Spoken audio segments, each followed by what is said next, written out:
everybody. Thank you so much for tuning in to Amanda Rocks Real Estate Tip Tuesday. I'm your host, Amanda Gleason Mack. Now today on part 2 of your credit series, we're going to talk about capacity.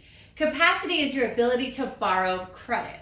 So if you have a credit card with a $1,000 spending limit, then your capacity to borrow is $1,000. You have access to 100% of your credit. Now let's say that you've already used $300 on that card. Then you have access to $700 or 70% of your limit. Your usage then is 30%. Now you'll hear everybody say 30% usage, that's what you want. You actually want to be below 30%. So in this case, you want to spend $290 or less on your card and keep that balance there or below at all times. For a higher boost, bring it all the way down to 9% or $90 on that same credit card.